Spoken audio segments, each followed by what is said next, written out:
Number 8. Juan Hernandez. In July of 2015, Juan Hernandez and his family traveled to Cancun from San Antonio. 3 days into the vacation, they were visiting the Mayan ruins at Tulum. While there, Hernandez told his wife Karina that he suspected something had bitten him. His leg hurt and felt like it was burning. Hernandez would later learn that he'd been bitten by a pit viper, a venomous snake species found throughout the Americas. He hadn't felt the attack because the reptile had sunk its fangs in an area of his leg where he had no feeling due to a previous skin graft. Within a few hours, Hernandez was in excruciating pain, and as his condition worsened, black and purple spots started to appear on his body. Hernandez and his wife went to 4 different hospitals searching for one equipped with antivenom. He waited in agony for the life-saving medicine to arrive. By the time it was administered, it was too late. Hernandez bled out roughly 30 hours after the bite. In the aftermath, his wife was critical of the country's medical system, which she felt had failed her husband. Number 7. Pat Landers and Carla Bassa. In the spring of 2020, during the early stages of the pandemic, 32-year-old Pat Landers and his girlfriend, Carla Bassa, were gunned down while quarantining in Juarez, Mexico. The couple had met in Texas and had been dating for a few months when travel restrictions prevented Landers from returning to upstate New York. Bassa, a citizen of New Mexico, had spent several months outside the country and had recently been cleared to start teaching at a primary school in Juarez. The couple had exited a cell phone store and were driving along the street in a black 2019 Jeep Sahara, which featured New York license plates. In broad daylight, a hail of at least 20 bullets was fired upon Landers and Bassa. Both were killed as the shots shattered the vehicle's windshield. Over a year since the incident, no discernible motive has been found and none of the gunmen have been arrested. Local police believe that the couple had been collateral victims, caught in ongoing gangland warfare over control of the drug trade. Since the stay-at-home order issued on March the 23rd and up until the murder of Landers and Bassa, over 100 killings had been reported in Juarez, according to the KTSM news outlet. Number 6. Giovanni Ramirez. In early May of 2020, Giovanni Lopez Ramirez, a bricklayer from Ixtlahuacan de los Membrillos, died following excessive force exercised by local authorities. Lopez's brother, Christian, pulled his phone out and captured the moment that the police picked him up from the family home for allegedly not wearing a mask. In the 96-second video, one officer shouted at Christian to stop filming, while 2 others violently restrained his brother in the background. Giovanni was shoved into the rear seat of a squad pickup truck. His family called the mayor, who told them that they could pick Giovanni up from the municipal jail the following morning. However, when they arrived, they were informed that he was at the Civil Hospital of Guadalajara. The family had been told he'd been taken to the hospital because the officers went heavy-handed. Upon arriving to the medical facility, they found that the 30-year-old had passed away from a traumatic brain injury, while the rest of his body featured lesions, as well as a gunshot injury to the left ankle. Christian released a video of the arrest about a month later. He claimed that Ixtlahuacan's mayor, Eduardo Cervantes Aguirre, had offered him over $9,000 but also threatened to kill his family if he made it public. Within a few days, hundreds of young people protested police brutality in downtown Guadalajara. They painted graffiti, broke windows, and set 2 squad cars ablaze, to which the authorities responded with tear gas and other riot control measures. Mexican actress Salma Hayek and director Guillermo del Toro condemned the killing of Giovanni on social media. As more protests broke out in other areas of Mexico, 3 officers were arrested on June the 5th of 2020. Number 5. Andrew Dales. In 2009, a young American tourist was savaged by a crocodile while visiting Cancun. 20-year-old Andrew Dales, originally from Dallas, had gone to relieve himself at the edge of the local Nicupte Lagoon. The area, like other lagoons in Cancun, featured signs warning tourists about crocodiles. While less aggressive than other species, Crocodylus acutus, commonly known as the American crocodile, can grow up to 20 feet and weigh 2,000 pounds. In spite of the warnings, Dales approached the water. A crocodile suddenly snapped at him, inflicting multiple bite wounds to his leg and neck. Dales also suffered wounds to his head after the crocodile knocked him to the ground. Fortunately, the reptile relinquished its attack and Dales recovered from his injuries. Number 4. Arline Martinez.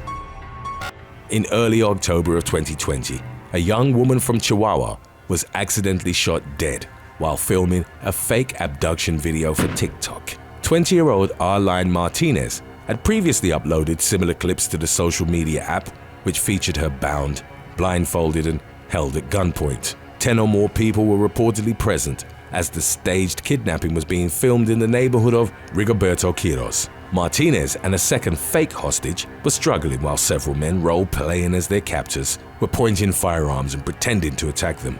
A .45 caliber handgun then went off and Martinez, a mother of one, was fatally shot in the head. The police were called and most of those present fled the scene, including 2 men in a Jeep Cherokee, one of whom was suspected to have shot Martinez.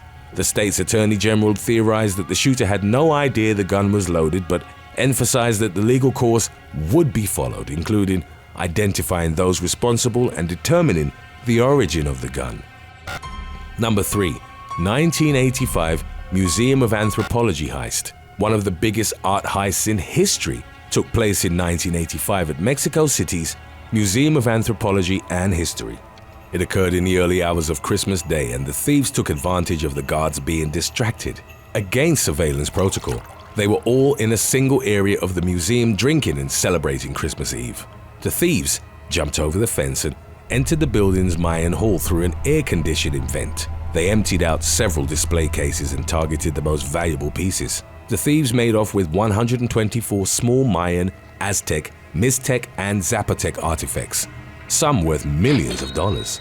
The heist made national and international news, and a number of theories emerged in the aftermath, proposing a larger conspiracy. Some suggested that the theft had been orchestrated by the CIA or the KGB to circumvent a Mexican law that prevented the sale of pre-Columbian artifacts to private collections. For years, the investigation saw little progress, partly due to the fact that the authorities were looking for professionals. The heist had actually been perpetrated by amateurs, Carlos Perches Trevino and Ramon Sardina Garcia, 2 veterinary students in their 20s. In the months leading up to the heist, they'd visited the museum over 50 times. They took photos, made sketches, studied surveillance patterns, and inquired about which pieces were most valuable. After the heist, Perches and Sardina fled to Acapulco.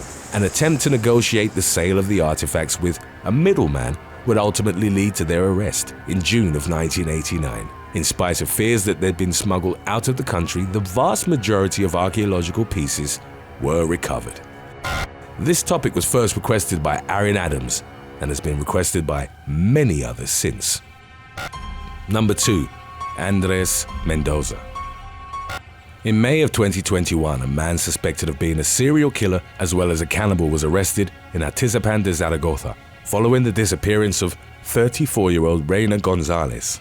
The woman, wife to a local police officer, had gone to meet 72-year-old Andres Mendoza. He was a family acquaintance from whom Gonzalez had agreed to purchase cell phone parts for her business. When she didn't return, her husband went to Mendoza's residence, a slum dwelling on the outskirts of the municipality, but wasn't allowed inside. He returned with more officers, and a series of gruesome discoveries was made after they found Gonzalez's hacked body on a table inside. Mendoza would later claim, "I removed the skin from her face because she was very pretty." Following his arrest, the former butcher would callously admit to killing several more women since 2001, as well as eating parts of their bodies. He'd meet them at local bars and murdered them once they refused his romantic advances. After using power tools to smash through the concrete floors, the police found the remains of at least 9 other potential victims. Some of their personal belongings, video recordings of them dying, but also a notebook with the names of 29 women. Even though he'd confessed to murdering and dismembering 6 women, the police suspect that Mendoza might actually be among Mexico's most prolific serial killers. His trial and the investigation are ongoing.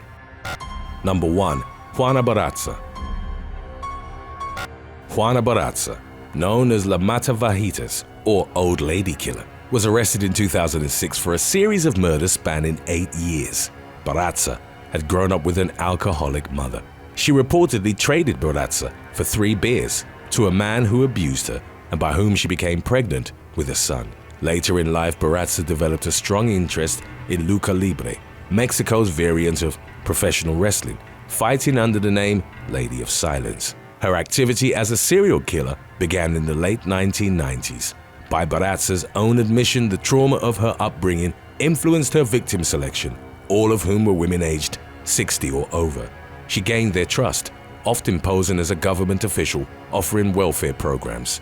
The women were then strangled or bludgeoned to death before being robbed. As late as the summer of 2005, the authorities dismissed reports of a serial killer as sensationalism, an aspect for which they'd subsequently be heavily criticized by the media. By late fall, the police recognized they were dealing with a killer whom they suspected was actually a man disguised in women's clothes. In January of 2006, the police arrested Barraza in a borough of Mexico City as she was fleeing the home of her latest victim, an 84-year-old woman whom she'd strangled with a stethoscope. Barraza closely resembled a composite model of the killer's features, and fingerprint evidence linked her to another 10 killings of a suspected 49 in total. On March the 31st of 2008, she was found guilty on 16 charges of murder and aggravated burglary, including 11 separate counts of murder. She was sentenced to 759 years in prison. Thanks for watching. Be sure to click on one of the links on your screen for more videos.